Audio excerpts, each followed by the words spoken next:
Bonjour à tous, merci d'avoir accepté de venir à cette conférence de presse. Je tenais à faire un point avec vous sur l'opération Wambushu qui a fuité dans le canard enchaîné, qui est une opération qui est en préparatif depuis plusieurs mois au ministère de l'Intérieur.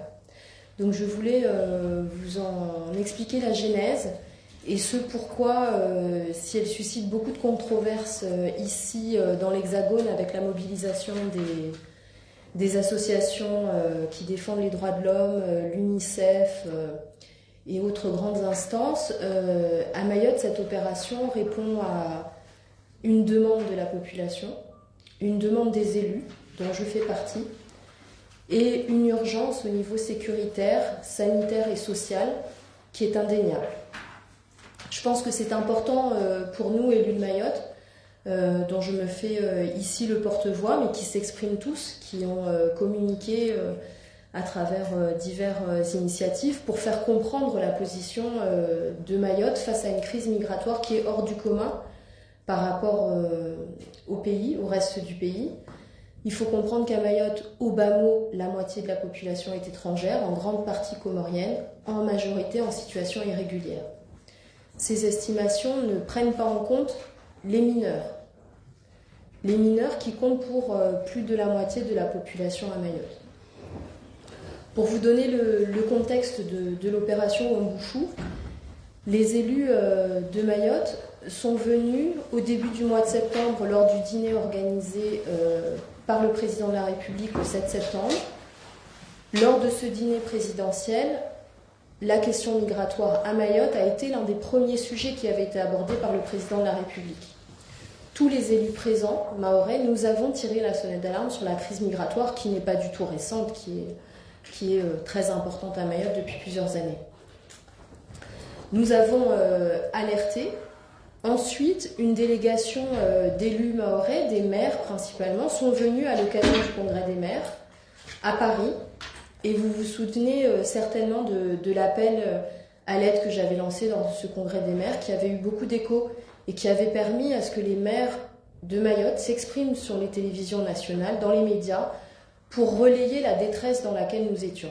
Et nous avions prévenu le gouvernement que la rentrée allait être difficile, qu'il y aurait des violences. Il y a eu malheureusement des violences. Lors des réunions qui ont suivi avec le gouvernement, le ministre Carinco nous a demandé: vous obtenez des renforts, qu'est-ce que vous souhaitez faire? Et là, nous, les élus de Mayotte, avons demandé un choc de souveraineté. Nous avons demandé, nous, les élus de Mayotte, la destruction des bidonvilles. Nous avons demandé, nous, élus de Mayotte, que la République regagne le terrain. Les bidonvilles sont des zones de non-droit, sont des zones dangereuses au niveau sanitaire, des bombes sociales, des bombes environnementales qu'il faut détruire. Ce sont des terrains privés ou publics qui sont occupés illégalement. Pour nous, Mahoraises et Mahorais, ces bidonvilles sont devenus la vitrine de Mayotte. Je rappelle quand même que Kaweni, c'est le plus grand bidonville d'Europe, parce que Mayotte est une terre européenne. C'est une très forte concentration d'étrangers en situation irrégulière, une zone de trafic, une zone de grande violence. C'est une concentration de population qui est absolument inhumaine, dans des conditions qui ne sont pas acceptables, sans eau courante, sans électricité, dans la boue. Je rappelle que Mayotte est une zone tropicale dans laquelle il y a des pluies diluviennes. Et ces bidonvilles sont dangereux pour celles et ceux qui y vivent, comme pour celles et ceux qui vivent alentour. À plusieurs reprises, toutes les autorités sanitaires n'ont pu que constater que ces bidonvilles étaient des foyers épidémiques. Pour le Covid, pour parler de la plus récente, mais quand même, on voit pulluler le choléra, des maladies disparues qui prospèrent dans les bidonvilles à cause de l'insalubrité.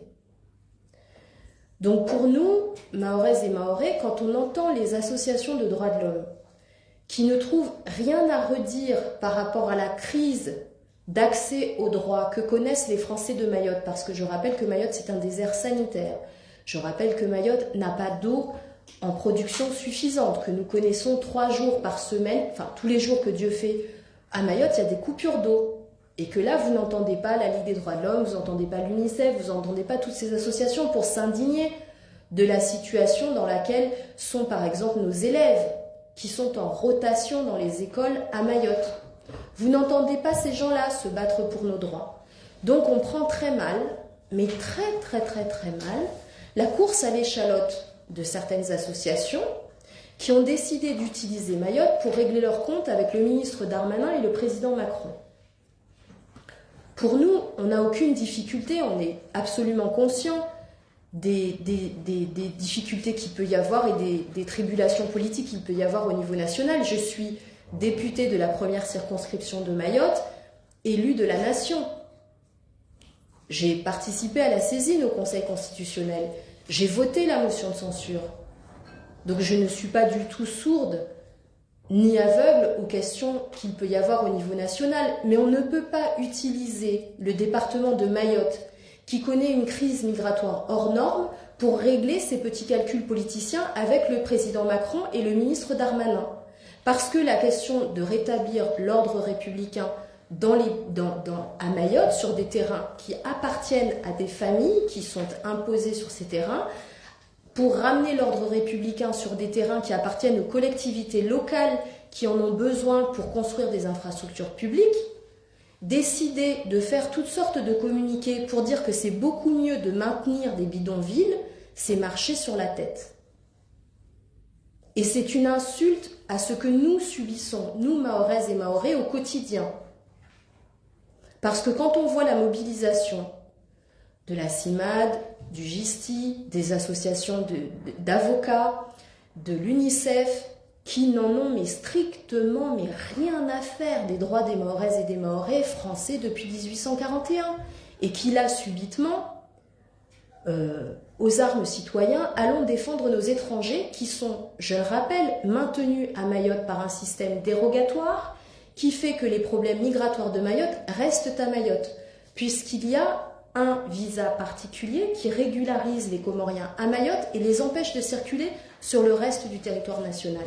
Donc celles et ceux qui sont pétris de bonnes intentions disent à Mayotte, vous avez une crise migratoire maximale, gardez-la. Et ça, nous, Mahoraises et Mahorais, on ne peut plus l'entendre. Le lien entre l'immigration clandestine et la violence, qui, je le rappelle, est hors du commun, là encore, à Mayotte, puisque quasiment tous les habitants ont connu des violences sur les personnes. On est dans des statistiques qui sont inouïes de violences au quotidien, vous l'avez dans le dossier de presse. Ce n'est pas Marine Le Pen, ce n'est pas je ne sais qui a fait ce lien, c'est un préfet de la République, le préfet Colombet. Ce n'est pas une question partisane que de constater que l'explosion de la violence à Mayotte est liée à l'immigration clandestine, puisqu'il y a 10 ans, lors de la départementalisation de Mayotte, les chiffres sont clairs, il n'y avait pas de violence sur les personnes à Mayotte. 0. C'est pas nous qui rêvons d'un passé idyllique, ce sont les chiffres de la République. Donc on est à Mayotte dans une situation où on a des milliers de jeunes qui sont abandonnés, des jeunes apatrides de parents comoriens que leurs parents ont laissés derrière eux, qui attendent benoîtement d'un jour peut-être hypothétiquement obtenir des papiers et qui se constituent en bande. Ces jeunes sont devenus extrêmement violents, manipulés par des adultes qui s'enrichissent d'un trafic humain qui atteint à Mayotte des dizaines de millions d'euros chaque année. Je rappelle également que la question de l'utilisation de l'arme migratoire est définie par l'OTAN comme l'Union européenne comme une menace hybride. Quand on utilise des flux migratoires pour déstabiliser un pays ou une région, c'est considéré par l'OTAN, dont la France fait partie, comme l'Union européenne, comme une déstabilisation et une menace hybride. C'est exactement ce qu'il se passe à Mayotte. Tous nos services publics sont déstabilisés. On est en train de changer toute la vie politique de notre île. On utilise les armes démocratiques que sont le droit contre la population de Mayotte, et contre Mayotte et contre la République. Et ce ne sont pas les migrants qui sont en question, c'est la politique comorienne de Moroni, revendiquée depuis 1976, qui assume de dire que Mayotte est comorienne et qui refuse que Mayotte soit française. Les Comores revendiquent publiquement, officiellement, chaque année, d'envoyer leur population à Mayotte pour coloniser Mayotte et réclamer Mayotte. Donc pour nous, le discours de ces associations qui s'inscrit dans le discours comorien est clairement non seulement un discours anti-républicain qui n'a rien d'humaniste, mais c'est en plus accompagner un discours anti-français qui rejette le fait que Mayotte soit française. Je rappelle que Mayotte française, c'est le choix de la population. Maintenant, on peut tout à fait, et moi j'entendrai les uns et les autres nous dire « Oui, mais vous savez, la France, parce que ça c'est le discours qui est alimenté, la France a volé le vote de Mayotte française, ce n'est qu'une vaste manipulation. » Alors, à ce jeu-là, l'indépendance comorienne n'existe pas non plus. Parce que ça devient inadmissible que des associations humanitaires, droits de l'homiste, reprennent un discours porté par le président Azali, dictateur reconnu par toutes les institutions internationales comme ayant tiré sur sa population, emprisonné toute son opposition, putschiste général qui est arrivé au pouvoir par les armes, qui est maintenant, grâce au Quai d'Orsay, président de l'Union africaine, mais grand démocrate s'il en est, qui vient de pondre un magnifique communiqué, qui est un gigantesque bras d'honneur à Paris, pour dire il n'y aura pas l'opération Mombouchou, les millions que vous déversez sur les Comores, merci, mais ça suffit. En fait, on continue à maintenir que Mayotte est comorienne. Donc à un moment, il va falloir que le Quai d'Orsay réponde de sa politique en échec total face aux Comores. Il va falloir que le président de la République ainsi que son gouvernement se remettent en question. Je rappelle quand même que le président Azali était l'invité personnel du président Macron lors du défilé du 14 juillet, l'année dernière. Je rappelle qu'il a eu les honneurs de l'Élysée pour quelques repas, soi-disant pour l'aider à accepter le retour de ses Comoriens chez eux. Ben on en est là, à avoir un gros point d'interrogation sur l'opération Mombouchou, parce que M. Azali prépare sa potentielle réélection l'année prochaine, en 2024. Pour ceux qui ne suivent pas la politique comorienne, je ne comprends pas que ça vous ait échappé. Mais nous, Mahoraises et Mahorais, ne céderons pas à ce chantage.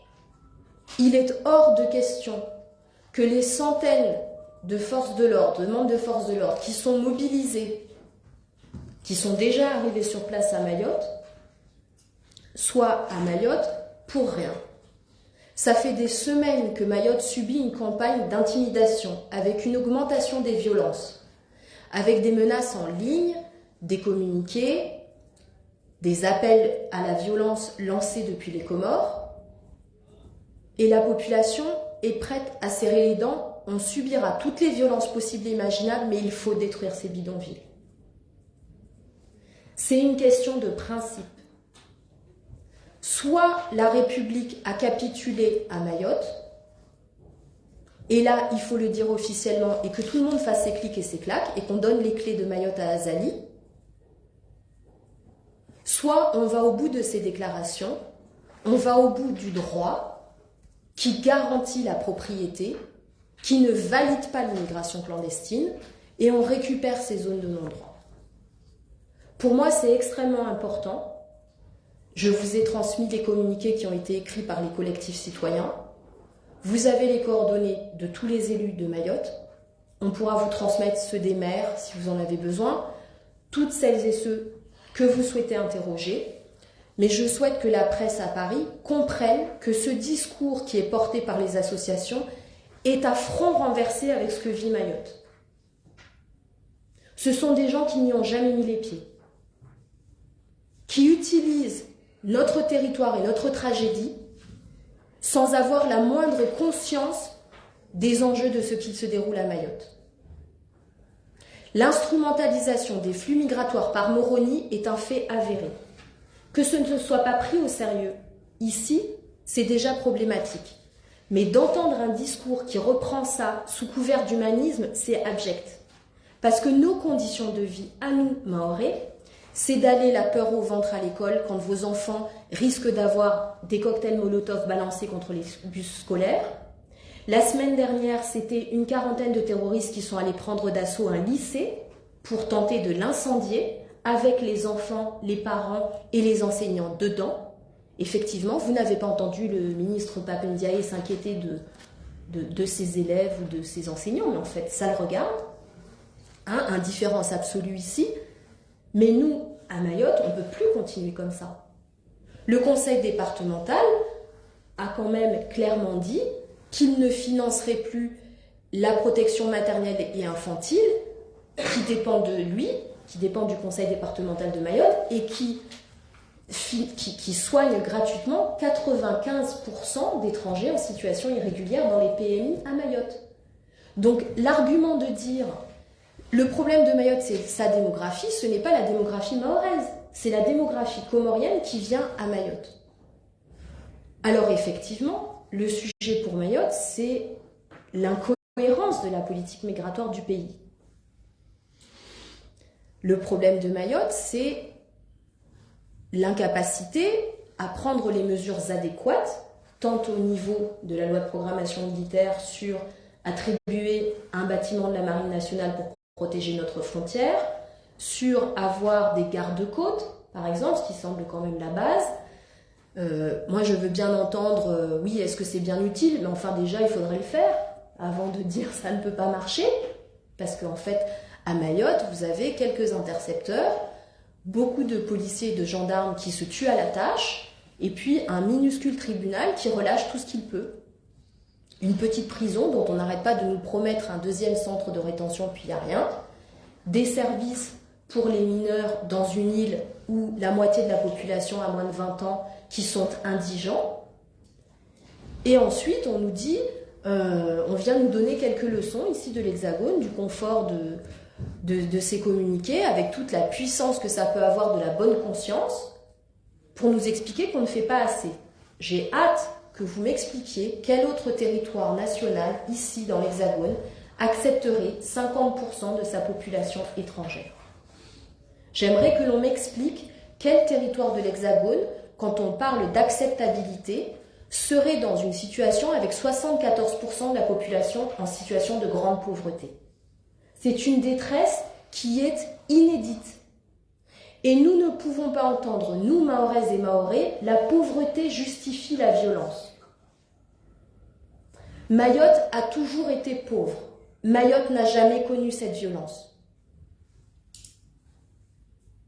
Mayotte était pauvre et n'a jamais connu cette violence. Nous ne pouvons pas entendre. Dans une île, ma grand-mère vivait dans une maison en torchis. Enfant, j'étais pieds nus. Je ne peux pas entendre vous allez tuer, assassiner ou dépouiller quelqu'un parce que vous avez faim. Je n'avais pas faim, mais c'était pas Byzance.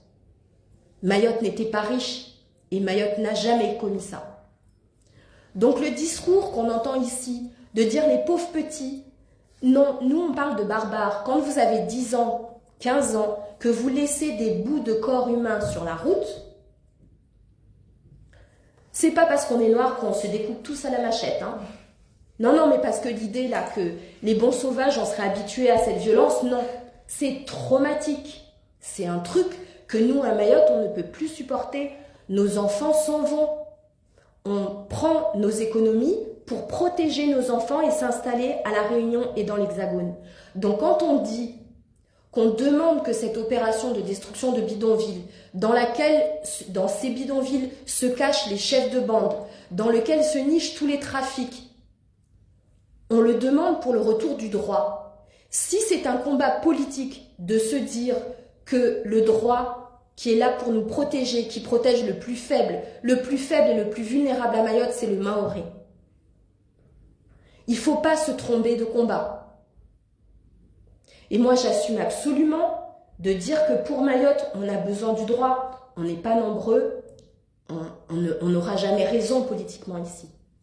Mais si de juste demander l'application de la loi, c'est un combat pareil, là franchement, on marche sur la tête. Quand vous en êtes à vous dire que vous n'avez pas accès à l'hôpital, pas accès à l'école, pas assez d'eau, que vos enfants risquent leur peau pour aller à l'école et que vous retrouvez avec les communiqués de toutes les associations de France et de Navarre de défense des droits humains en disant « il faut garder ce cher bidonville », là, le pays va plus très bien. Là, il y a vraiment un très très gros problème. Quand vous avez des soignants qui se gavent de primes pour aller à l'hôpital à Mayotte et qui se payent le luxe de dire que c'est une sécurité sanitaire de garder un bidonville, on se dit que la polarisation politique a atteint des niveaux de conneries inégalés. Parce que moi, je ne connais pas un bidonville qui soit meilleur qu'une solution de relogement et d'expulsion. Parce qu'il ne faudrait quand même pas réécrire l'histoire. La destruction des bidonvilles à Mayotte se fait sous la protection de la loi, avec des obligations pour l'État de reloger.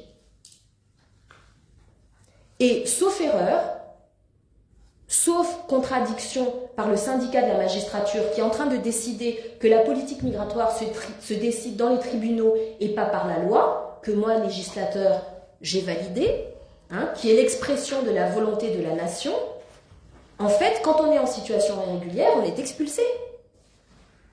Ou alors, le syndicat de la magistrature et ses associations ont en fait aboli les frontières. Et il faut nous dire qu'à Mayotte, on est la seule zone de France où il n'y a pas de frontières, en fait. Et que cette illusion d'avoir un passeport et une nationalité, en fait, c'est une fiction.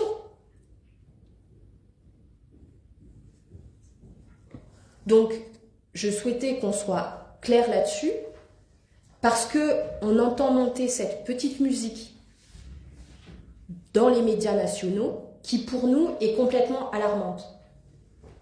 Parce que ça décourage les forces de l'ordre qui vont au-devant d'une mission qui est extrêmement difficile. Ça donne le vent en poupe à des gens qui n'ont rien à dire sur une situation qu'ils ne subissent pas. Et c'est en train d'alimenter une propagande comorienne qui est extrêmement dangereuse pour Mayotte. Je rappelle quand même que le président Azali est soutenu par le président Poutine et le président Xi, qui utilisent le cas de Mayotte pour justifier l'annexion de Taïwan, la Crimée. Juste pour qu'on soit au clair sur les enjeux internationaux de Mayotte. C'est pas un tout petit caillou dont tout le monde se fout, loin de là. Quand on est dans le canal du Mozambique, que l'Union européenne est en train de revoir toute sa politique d'alimentation énergétique, avec des réserves de gaz qui sont plus importantes que celles du Golfe arabo-persique, autant vous dire que le canal du Mozambique est extrêmement important. Et que Mayotte, ce n'est pas la Réunion n'est pas dans le canal du Mozambique. Mayotte est à quelques centaines de kilomètres des champs gazés de Total au Mozambique. Donc Mayotte, elle est stratégique pour la France. Alors, on va sortir de l'angélisme bisounours, on va sortir de la fiction des uns et des autres qui réécrivent le droit au fur et à mesure de leurs envies de régler leurs comptes avec Macron et Darmanin, et on va se concentrer sur un territoire qui est le plus pauvre de France, avec une situation humanitaire insoutenable dans les bidonvilles, et on va laisser un ministre de l'Intérieur faire son travail. Parce que fondamentalement, l'opération Mombouchou n'a rien d'extraordinaire. Si vous êtes en train de me dire que de détruire des habitations illégales sur des terrains illégalement occupés, c'est extraordinaire, c'est qu'on a déjà dépassé la borne. Vous voyez ? On n'est pas dans quelque chose de fou là. On est sur l'exécution de décisions de justice. Donc je prends ce temps ici, à l'Assemblée nationale, pour vous expliquer ce contexte. Je vous invite encore une fois, vous avez les communiqués, entrez en contact avec les élus à Mayotte qui vous expliqueront la position des élus. Entrez en contact avec les collectifs. S'il vous plaît, moi je comprends que vous relayez les associations qui ont pignon sur rue, mais faites entendre l'autre point de vue. Parce qu'il y a un renversement de la hiérarchie des choses et du bon sens qui là vraiment nous échappe à Mayotte. Et ça nous fait nous sentir complètement abandonnés. Face à une situation qui est ignorée par la plupart d'entre vous ici, dans l'Hexagone. Personne ne peut vous en tenir rigueur. Mais là, faut déjà que l'opération est quand même largement hypothéquée par la position des Comores. Il ne faudrait pas non plus tirer contre son camp ici à Paris. C'est-à-dire qu'il y a une urgence à prendre un peu de temps pour comprendre la situation migratoire à Mayotte. Moi je suis partie en mission avec la Commission des Affaires étrangères, je suis partie à Lesbos en Grèce. Quand je suis allée sur l'île de Samos, c'est exactement ce que vivent les Grecs avec la tension migratoire. Une île, c'est un espace clos, fini, dans lequel on ne peut pas faire rentrer plus de gens. C'est un écosystème qui est très fragile. À Mayotte, on est au bord de l'implosion. Et on a besoin d'un message et d'action forte de l'État pour nous redonner espoir et pour ramener un tout petit peu d'équilibre dans une situation qui n'est plus vivable. Cette opération Wambouchou, je vous rappelle que c'est le deuxième mandat du président Macron. Il y a exactement 5 ans, Mayotte était en train de se soulever pour la première crise sociale du mandat de Macron, c'était Mayotte, le printemps 2018. On est 5 ans après, ça a pris tout ce temps au président Macron pour prendre conscience et accepter que la question migratoire à Mayotte n'est pas une question de xénophobie. Pour une fois qu'il répond à une demande de la population et des élus, ayez un tout petit peu de considération et laissez le ministère faire. Parce que vraiment, entre-temps, la situation s'est considérablement dégradée sur place, considérablement. On a assisté à une inertie. Je rappelle quand même que le ministre Castaner était allé danser dans les bidonvilles avec les clandestins. On a assisté à un 180 degrés au niveau de la politique de l'État par rapport à Mayotte. On voudrait juste que pour une fois, ce ne soit pas dû en même temps et qu'on aille au bout du geste. Nous, c'est tout ce qu'on demande. C'est pas que Mayotte soit macroniste à fond. Je rappelle les scores à la présidentielle. Bras d'honneur monstrueux. Donc le sujet, il n'est pas là. Celles et ceux qui veulent aller voir un geste politicien, je pense qu'il faut juste regarder les statistiques à Mayotte. C'est pas une île macroniste. Le bonhomme ne peut pas se représenter, donc c'est pas l'enjeu. L'enjeu, c'est vraiment une question de sécurité publique, avec une urgence.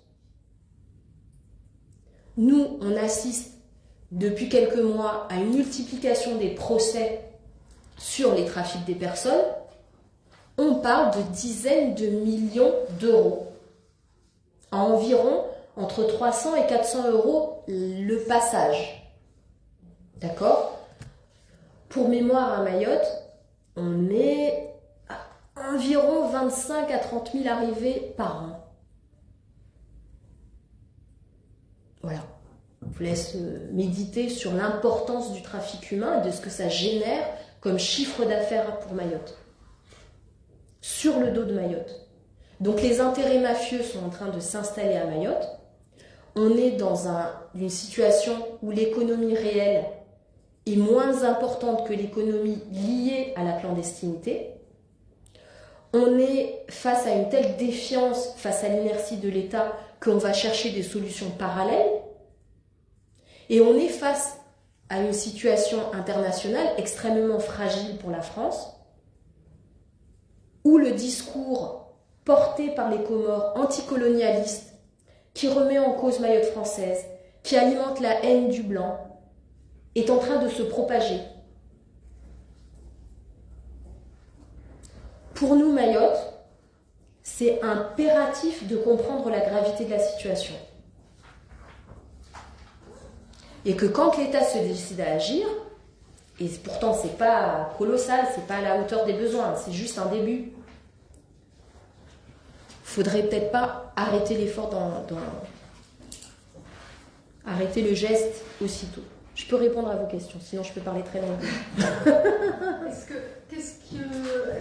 Du côté du ministère de l'Intérieur, là, par rapport à tous, effectivement, c'est non seulement l'attitude comorienne, mais un peu le micro peut-être. Pardon. Oui. Par rapport à l'attitude comorienne, aux critiques, etc. Qu'est-ce qu'on vous dit au ministère de l'Intérieur? Est-ce qu'on vous rassure sur le thème de toute façon, effectivement, les moyens sont arrivés, l'opération va se faire, il n'y a pas de souci? Ou est-ce qu'il commence à y avoir aussi vous les sentez un peu embêtés et hésitants. On a vu que le Cornu n'allait pas aller à Moroni ce week-end comme prévu. Non, moi les contacts sont réguliers avec le ministère de l'Intérieur, mais moi je n'en fais pas partie. Je ne suis pas membre du gouvernement ni de la majorité. Je pense que la détermination du président de la République comme du ministre Darmanin sont entières par rapport à ce qu'on me communique. Pour autant, la question de la destruction des bidonvilles à Mayotte, ça veut dire des reconduites à la frontière. Si le pays d'origine ne reprend pas les migrants, il va falloir que Paris accepte de prendre des clandestins dans l'Hexagone. Vous voyez ? Ce qui serait pas complètement déconnant. Bah oui, parce qu'en fait le problème, le problème migratoire de Mayotte, pour le moment, l'Hexagone ne fait pas sa part. On déplore, on constate, on fait plein de rapports pour dire que la situation est dramatique, mais alors toutes les institutions qui existent dans l'Hexagone qui pourraient nous aider ne demandent pas à prendre en charge les mineurs isolés, toutes les femmes et les enfants qui sont en grande difficulté. On vient, on constate, puis on reprend l'avion et on laisse Mayotte dans la merde. Donc, moi j'assume absolument de dire, si les Comores ne veulent pas reprendre leurs ressortissants, que Paris prenne ses responsabilités et organise l'accueil de ces migrants dans des conditions dignes à la hauteur, parce que le diagnostic qu'il faut détruire les bidonvilles, il est posé, donc il faudra une solution pour Mayotte. Et on ne pourra pas entendre, il n'y a pas de continuité territoriale, parce que fiscalement, il y a une totale continuité territoriale entre Paris et Mayotte. Est-ce que dans ce cadre-là, vous plaidez, alors on ne sait pas ce que vont devenir les projets migration, etc., mais est-ce que vous plaidez pour qu'il y ait une fluidification au sens de la circulation, parce qu'un certain nombre de milliers de jeunes, notamment, ont acquis la nationalité française Mayotte, qui sont coincés là-bas. Non, ils n'ont pas, justement. C'est parce qu'ils n'ont pas. Pour qu'ils puissent aller en France. Alors, je vais clarifier. Non, je vais clarifier parce que je pense qu'il y a une ambiguïté. À Mayotte, on est dans une situation où on est avec des dizaines de milliers de jeunes nés de parents étrangers, des mères comoriennes, qui sont jusqu'à leurs 18 ans et au-delà apatrides. En fait, ces enfants n'ont pas de nationalité. Et à 18 ans, ils peuvent prétendre à la nationalité française. Ces jeunes, entre 0 et 18 ans, ne sont pas expulsables, mais ils n'ont pas de nationalité. Et aujourd'hui, on voit arriver la masse de ces jeunes qui ont obtenu le baccalauréat, par exemple, et qui, en fait, n'ont pas de nationalité, ne peuvent pas avoir ni de permis de séjour pour certains, ni la nationalité française, et donc pas de visa pour aller étudier et continuer leurs études dans l'Hexagone. Donc en fait, ils ne sont pas français. Certains. Alors, ça c'est le nouveau lobbying, de dire en fait, la maman est entrée en bateau ou a fait entrer illégalement le gamin. La République bonne fille les a éduqués, soignés, nourris, logés, blanchis. Et en fait, il faut valider l'immigration clandestine en leur donnant les papiers à 18 ans parce que why not? Ben là, en fait, si vous voulez me parler d'appel d'air, je pense que ça, c'est du tout cuit. Et que si la logique, c'est ça, ben là, la régularisation, elle se fait uniquement à Paris et à Marseille, vous voyez? Parce que là, c'est pas possible. On ne peut pas nous dire à Mayotte qu'on va créer un système où tous ces jeunes qui ont été abandonnés par leurs parents, tous ces jeunes dont les parents ont fait le pari de les laisser entrer illégalement pour tabler sur un regroupement familial, ces jeunes deviennent le passeport pour toute la famille comorienne. Alors ça, je veux dire, on est déjà nous dans nos écoles à 80% de mineurs comoriens dans nos écoles, c'est 85% dans la PMI et dans tout le système sanitaire qui est effondré à Mayotte. Là, vous faites ça, je veux dire, on est mort. Et alors, ce discours sur ces jeunes qui commencent à monter, je n'entends personne nous dire on les prend dans l'Hexagone et on les éduque. Quand j'entendrai cet argument dans la bouche de celles et ceux qui le défendent, on rediscute. D'ici là, on ne peut pas nous dire on vous a maintenu ces jeunes sur le territoire à Mayotte, maintenant vous devez forcément les intégrer. Parce qu'on les a maintenus artificiellement à Mayotte. Les services de la préfecture m'ont déjà dit que quand il y a les permis de séjour qui permettent Schengen, qui permettent d'aller dans l'Hexagone, les Comoriens quittent Mayotte dans les 3 jours où ils ont leur permis. Parce que comme c'est une île, ils prennent tous l'avion. Et en fait, dans les 3 jours où ils ont le permis Schengen, ils quittent Mayotte. L'objectif des Comoriens qui viennent à Mayotte, ce n'est pas Mayotte, c'est la France.